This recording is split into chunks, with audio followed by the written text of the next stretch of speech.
Are you planning to go to Mardi Gras in New Orleans?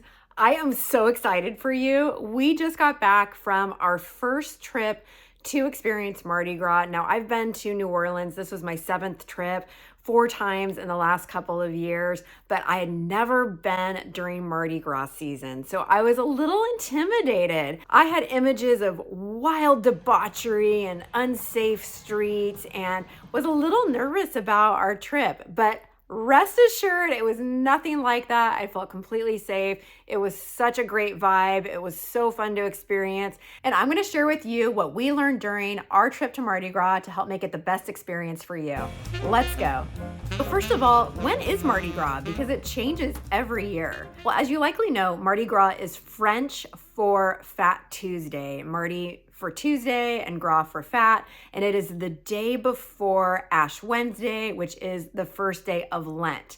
Lent is the 46 days, or 40 if you don't count the Sundays, leading up to Easter Sunday. How Easter Sunday is determined every year changes because it is the first Sunday following the first full moon after the spring or vernal equinox. Did you get that? So there is a wide range of when that Mardi Gras actual day can occur, starting as early as February 3rd and potentially landing as late as March 9th. But what is interesting is that Mardi Gras, although it's one day, is actually a season. And so they refer to it as Mardi Gras season or carnival season, which technically begins on Three Kings Day, which is January 6th. And so you could potentially have a season that lasts 1 to 2 months. During that time, there will be lots of celebrations, mostly parades, which is what I loved, that you can attend and participate in. It's really important to note, it's not just one single day. In fact, Mardi Gras is considered the last day of the carnival season. How can you determine which parades and events to attend? We recommend, and it was recommended to us by a local, downloading a parade tracker app. These parade trackers are great because not only do they show you all the dates of the parades that are available to publicly attend, many of them are not in downtown New Orleans, so check the location as well because some of them you may need to travel outside of the city to attend, but they also show you updates as far as if the route or the timing of the parade has changed, as well as parade progress, because if you want to know where the parade is along the route, they can be several miles long, and it may be a couple of hours before they get to where you are stationed on that route. So it's really helpful to download these parade trackers. You will see them starting on Three Kings Day, January 6th, leading up to Mardi Gras, and some of them even following Mardi Gras, occurring after Ash Wednesday. For me, the biggest question whenever I attend an event is what to wear. I love dressing up and I love a theme. I love an excuse to go over the top or really dress for the occasion, but I also don't want to be too out of step with what locals or what is expected. And I was delighted to see, both on Pinterest in my research and in person, people dress up for Mardi Gras. We were staying at a hotel for business purposes, and in the hotel, you'd see people come in with face makeup, feather boas, sequins, ruffles, fringe, you name it. People love dressing up for Mardi Gras. The 3 colors of Mardi Gras are the purple, the gold, and the emerald green, and you will see those in full effect and in lots of combinations. Things that I saw a lot of were furry leg warmers, sequined jackets, embellished captain's hats with lots of beads on them. I also saw a lot of people wearing face glitter, so go ahead and lay on some glitter if you like, as well as lots of jewelry with those colors, beads, bangles, you name it. What we didn't see as much of that we expected to were face masks. Before we attended Mardi Gras, we had the stereotypical image in our minds of a mask like you might see at a masquerade ball, either on a stick or tied behind someone's head. We didn't really see people in the streets wearing masks. On the floats, you did see people wearing masks as part of their crew costume, but not really so much in the streets. So I would say if you're considering wearing a mask, leave it behind. It's gonna impede your vision and you need to be able to watch your step, catch the beads, and take it all in. While the costumes were colorful and flamboyant for sure, one thing to be aware of is the weather in New Orleans in February and March can really fluctuate. And even the time that we were there, which was just a couple of days in early March, we saw temperatures ranging from beautiful sunshine and 70 degrees to freezing cold, wind and rain, and 50 degrees. Layers are definitely gonna be your friend so that you can peel it off if the sun is shining and lay it on if it starts to get cold or wet. We definitely recommend a foldable poncho or something that's going to protect you from the rain.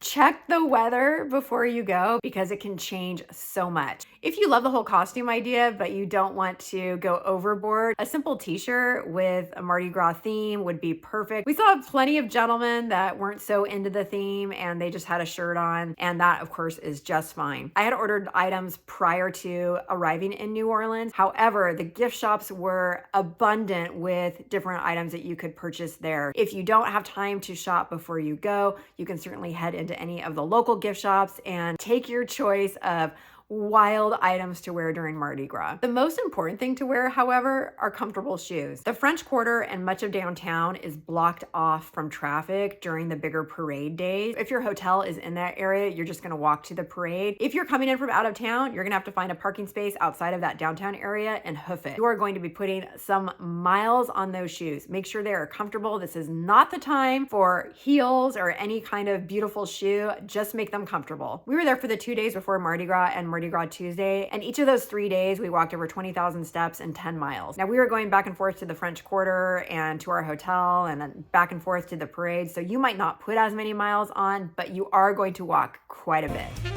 What should you pack with you when you head out for the day to catch some of the parades or take in some of the festivities? Number one, wet wipes. I heard this recommended and I threw some into my little shoulder bag and was so grateful for them. New Orleans is sticky, y'all. I don't know how better to explain it. But when you're catching things from the parades, we'll talk about that in a minute, or you're getting a syrupy drink, or someone is handing you something, or you have to use a porta potty, your hands just get sticky. And I was so grateful for those wet wipes more than once. Number two, you are going to be using a porta potty at some point during your time in New Orleans. There's just no getting around it. The porta potties I ended up using all were fully stocked and not too bad, but I did have toilet paper with me just in case. So throw in a couple tissues or some extra toilet paper in the case that you have to use a porta potty that isn't stocked. Again, mine were all stocked, so I got really lucky and I didn't have to use mine. But if mine weren't stocked, I would have been very grateful for my supplies. I have heard that the number one reason people get arrested or detained during Mardi Gras season is urinating or defecating in public. My understanding is they really crack down on this. So that is the one thing you want to make sure you are not doing is using the facilities outside. I guess they're not facilities if they're outside, but you know what I mean. Because there's so many changes in weather, I recommend both sunscreen, sunglasses, and a little foldable poncho that you can throw in your bag. And as far as a bag, you want something that's going to be close to your body and not fall off. I would not recommend a shoulder purse. I would recommend either a fanny pack. Lots of people wear fanny packs at Mardi Gras. I am not kidding. And you can even find some in the stores that are gold and festive, or just a crossbody bag, something that can't get knocked off of you. Streets are crowded, you're gonna get bumped into. Not that I was necessarily worried about taking it. I did feel safe the whole time we were there, but that it would fall off and get dropped in the crowd. Another item is a foldable grocery bag or something that expands that you can store the items that you're going to catch from the floats in and carry back to your hotel or wherever you're staying, because you're going to get a bunch of stuff. You don't even realize how much stuff you're going to collect. I'll get to that in a minute. It's kind of crazy. And then finally, the biggest recommendation I have is a portable charger. You will deplete your phone's battery so fast with all the videos, all the photos you're gonna be taking, and you're gonna be so grateful you have that fully charged portable charger and you're not stuck without being able to record those memories because you've drained your batteries. Charge it up, throw it in your bag, and be prepared to take the most amazing videos. If you're new to my channel, please consider hitting that subscribe button and drop me a comment. Let me know Have you been to Mardi Gras in New Orleans? And if so, what tips can you share with all of us? If you haven't been, does this video encourage you to consider going, or do you already have plans to go? If so, I'd love to hear from you. Let me know.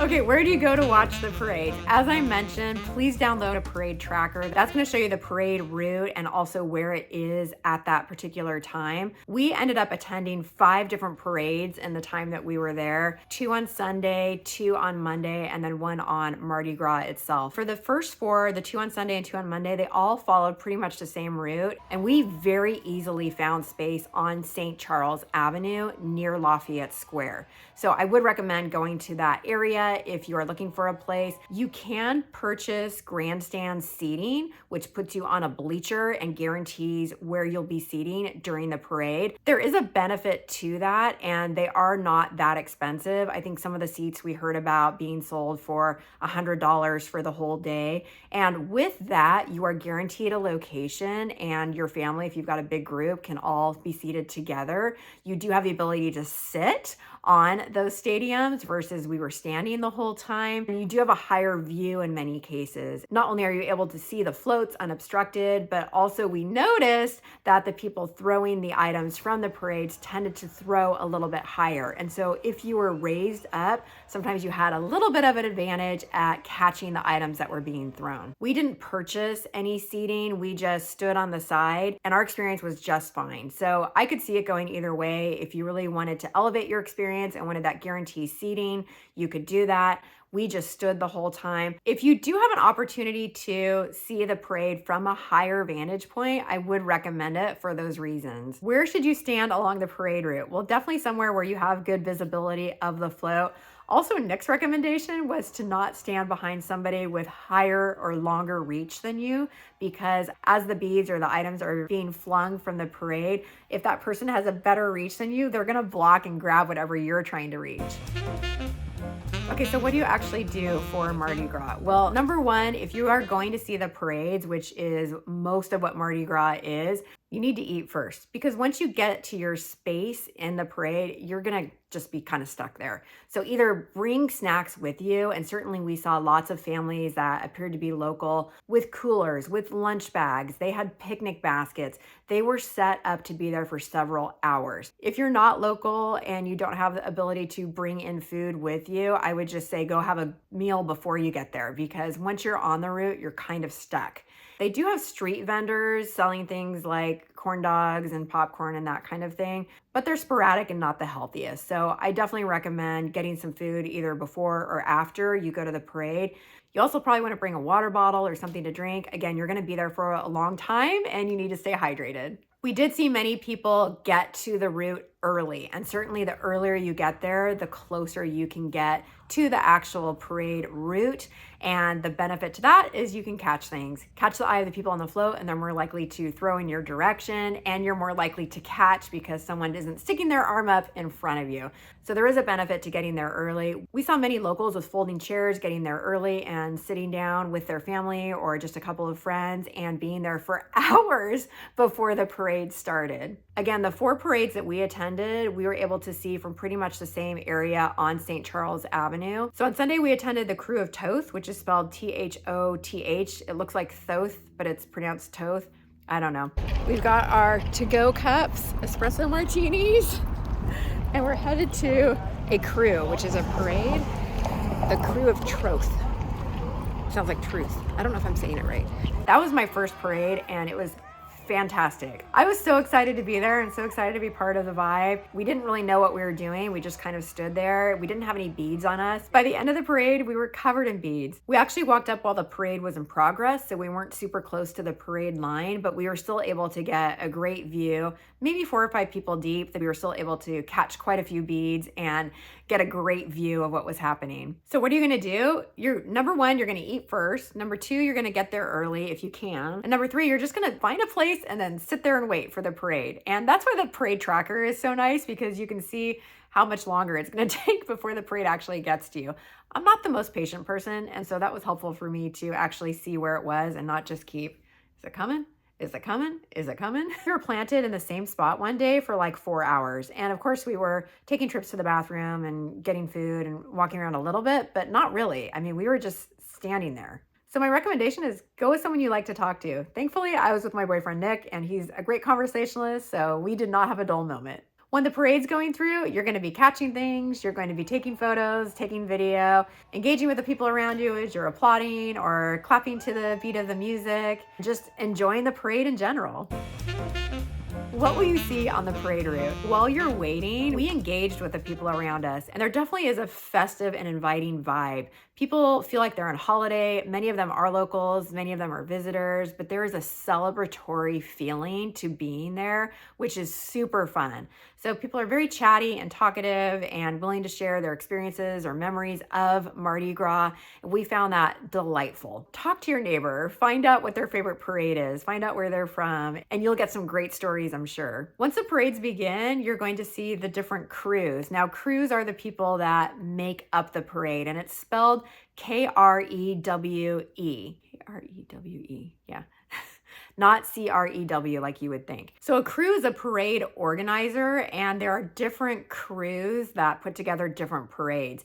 Each crew will put together a parade that consists of multiple floats and potentially bands. What we saw for the 5 parades we attended was it alternated between bands or walking dance groups and then a float. And so you'd get a float and then a dance or a band group following it, and it would alternate between the two. This was a lot of fun because all the floats would be accompanied by the music coming directly behind them or in front of them. The first parade we saw was a crew of Toth. It looks like Thoth, but it's pronounced Toth. I don't know. People were dancing, there was music, they were throwing things. Something I was very surprised about from these floats is you would have the floats covered with people with bags of items that they would be throwing out into the audience and attendees. I had the stereotype that the attendees would be just crazy, drunk, flashing all the time, and beads being thrown. So part of that is true. Where we were next to Lafayette Square was very family friendly. There were lots of families, young children, and very little debauchery, if any at all. There was no flashing, there was no nudity. All of that was in the French Quarter. We'll talk about that in a minute. I was so surprised. I had the stereotype that it was only gonna be beads and that you had to flash to earn something. Well, thankfully that wasn't true because I was not gonna do that. But you didn't have to do anything to get the beads. All you needed to do was make eye contact with the people that were throwing them, and they would acknowledge you and throw them your direction. They weren't just throwing beads, they were throwing all kinds of stuff. So what are the things that you can catch from the different floats? I did make a video in my hotel room in New Orleans of all the things that we caught during the parades. Here it is. 70 strands of standard beads, a creepy mask, a pop socket, 15 strands of specialty beads, 2 drink cozies, a cute mask, 12 strands of light up beads, a light up bouncy ball, 2 decks of cards, a light up frisbee, 3 pairs of socks, a plastic glass, a grocery bag to carry it all in, a fedora, a light up flower, a grape football, jambalaya mix, and a light up cowboy hat, and a painted coconut. If you have been to Mardi Gras, what are the craziest things that you've caught or you've seen other people catching from the different floats? I would love to hear what other things people have caught. The other thing I noticed is the crew members often would taunt you with their items. So maybe they had the big beads or a hula hoop or something that was perceived to have a little bit higher value. They would often just kind of show them to you and like, hey, I got this. Hey, I got this. Like a bullfighter would taunt a bull and show you their item and then not throw it to you. It kind of felt like it was a power trip for them, like, hey, I got the goods and you don't. Now, could we go purchase these items for like $2 at Amazon? Yes, but in the moment, you really, really wanted them from the crew. You wanted them to throw them to you. Throw me that $2 hula hoop. I need it. The second parade we saw was the crew of Bacchus. Our friends Rachel and Buddy, who live there, had another friend, Kelly and Shane, and they were able to get us at a higher view. And we just love being at that higher elevation. I do feel like they throw more up high. And so we were able to catch a lot more items being at that higher elevation. I definitely recommend that if you're able to do that. It also gave a different perspective and you're able to really take in the whole view of the parade. So if you're able to pay for a higher seat or get invited to a balcony, I do recommend taking advantage of that different view. It was really neat. I also really loved Kelly's take on being a local from New Orleans. We walk slow, we talk slow. We eat too much, the music is too loud, but it's full of passion. And it's the most beautiful city you've ever met in your entire life. It really is. When we were there, Crew of Bacchus had a parade master who was Shaquille O'Neal. However, we missed seeing him in the parade because we were late getting to our spot on the route.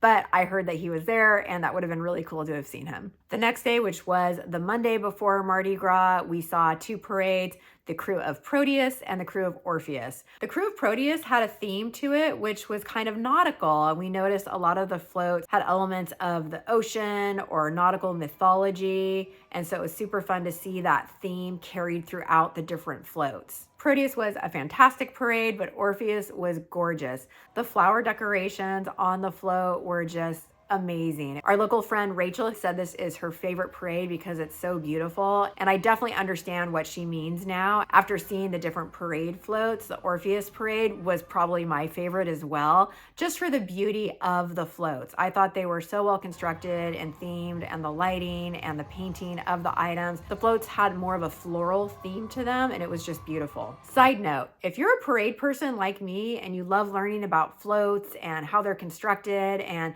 even seeing the floats after, or maybe you're super interested in Mardi Gras but not able to get to New Orleans during Mardi Gras season, I highly recommend visiting Mardi Gras World. And at Mardi Gras World, you can see how they put together the elements that go on the floats. You can see past pieces that have been on floats. And it's amazing to walk around and see all those elements that have been on floats on display. The final parade we attended was actually on Fat Tuesday or Mardi Gras Day. It was the Crew of Zulu parade. And we actually watched from Poydras Street. It had a different route. It actually started at 6:30 in the morning. Oh yeah, I was dressed up in my full garb at 6:30 in the morning, ready for the Crew of Zulu parade. It is 6:30 in the morning, and the parade has been rescheduled due to high wind warning. So we are out here with a ton of other people getting set up for Zulu. This is one of the oldest and most renowned parades in the city of New Orleans. One thing that we noticed with the other parades that we had viewed on St. Charles was there were a lot of visitors. The Crew of Zulu seemed to be mostly locals, and so we felt like, okay, this was actually the big local parade. The reason it started so early was high winds were predicted. It was scheduled to be a morning parade, but starting, I believe, closer to 9 or 10, and they bumped it up several hours to avoid the high winds that were predicted. My understanding is that parades aren't necessarily canceled for rain, but they can be canceled when winds reach over 40 miles per hour, which it was predicted to do the day that we were there. In fact, we were under tornado warning the rest of the afternoon. The Zulu parade is also called the Walking Warriors Parade, and it definitely has an African vibe. And in fact, one of the key mementos that they throw out to people are painted coconuts. These are hollowed out coconuts that are then polished and painted by hand, and it is considered quite a prize to catch a coconut. But the person next to me got hit in the head with a coconut, and she was so sore, and I felt so bad for her. I'm sure that really, really hurt. So that is a big takeaway from these parades. Don't bend down to pick anything up. It's not worth it. Number one, you don't know what it landed in. It's probably in something very sticky and very gross. Number two, you leave your head vulnerable to being hit by the next thing that they're throwing. And that could be either heavy beads, which I can attest hurt a lot when they hit you in the head, or number two, a coconut. My goodness, would that hurt if it hit you in the head? Yes, it would. So actually by midday on Mardi Gras, we had participated in all of the parades that we were going to see during the time that we were there. If you're a local or you have been to Mardi Gras, which parades have you attended and which ones are your favorites? Ones that we heard about that we weren't able to attend this time that definitely piqued my interest were the Crew of Chewbacca, which is a Star Wars themed parade.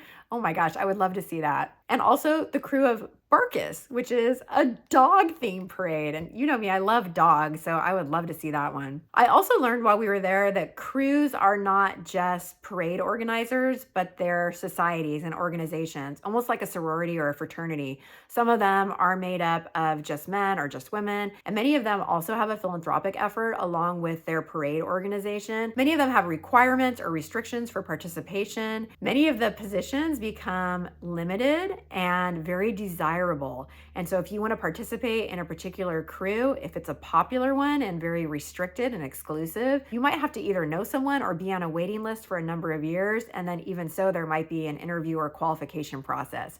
Kind of crazy, because in the town I live in, you can just go sign up to be in the parade. I think you pay 25 bucks and get a couple friends and you wear a hat and now you're in the parade. Not in New Orleans. It's a whole thing. I was both super surprised and also very intrigued by participating in a crew. And now I kind of want to be in a crew. I don't know which one to be in though. Now, what about the debauchery and the craziness? Everything I've described so far has been very family friendly, and I certainly would recommend taking a family or children to participate in the parade aspect as long as you aren't going down to the French Quarter. So what happens in the French Quarter? Oh, the rumors are true. So down in the French Quarter, it's definitely a different vibe. You definitely have a lot more people drinking, smoking. We did see a lot of people exposing themselves for beads. I mean, it's what you would think. This was my 7th trip to New Orleans, and I've been to the French Quarter each time. It wasn't that much more crowded than any other Saturday night. It was more crowded, but maybe like 10%. It wasn't like you couldn't move. It wasn't that everything was at a standstill or that you felt unsafe or uncomfortable. It was just maybe a little busier than what I've seen it before. Then again, I'm recording this in 2025, and in January of this year, we did have a terrible incident where a driver drove through the French Quarter and killed several people. And so because of that, maybe it wasn't as attended this year as in past years. I'm not really sure, but I will say I felt completely safe. There were plenty of police officers. There weren't that many people. Yes, there were crowds. Yes, it was busy. Yes, it was loud. Yes, it was rambunctious. I never felt unsafe or uncomfortable. That all being said, I would not bring children down to the French Quarter. That was definitely an adult 21 and over zone. So it's pretty well delineated though. If you are bringing a family or you're just not up for that exposure, just don't go down to the French Quarter and just stick to the other areas and you'll be just fine. We were in the French Quarter both during the daytime and after the parades at night. And during the daytime was probably just as wild as during the night, although maybe not as much drunkenness. Something that was really fun in the French Quarter that I haven't seen other times I've been in New Orleans is spontaneous dancing breaking out. We were at Pat O'Brien's and a jazz band came into the courtyard there, and then everybody just started dancing, and it was so fun. The same thing happened at Lafitte's blacksmith shop. Now, we love Lafitte's and we've been there many times, but usually it's where we end up at the end of the night, and there's a piano bar. It's a great chill place to end up at the end of the night and chat with friends. But not during Mardi Gras, it's a party scene. So we walked all the way down the French Quarter to get a chill drink at Lafitte's. We were met with people just dancing in the street. We were like, oh, this isn't the chill Lafitte's that we know, which was great to see and super fun, but just not what we were expecting based on our other visits to Lafitte's. But it was Mardi Gras, so everything is a celebration, and we loved it. Okay, my final tip, if you are a person that loves processes or behind the scenes or just seeing a little bit extra about how things function, I recommend staying for the cleanup. It was crazy to us and blew our minds how efficiently and quickly the city of New Orleans cleaned up the streets.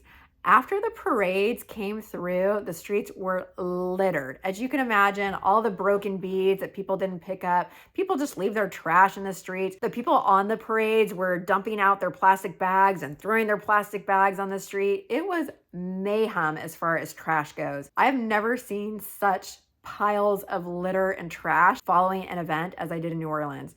In fact, I told Nick I'm so conflicted with this whole experience because the partier and theme lover in me loves all of the energy and the pomp and the circumstance and the tradition, and I love all of that. The environmentalist in me is so challenged and abhors all of the waste and the plastic and the leftover garbage. So it's really a unique experience. The amount of trash is insane.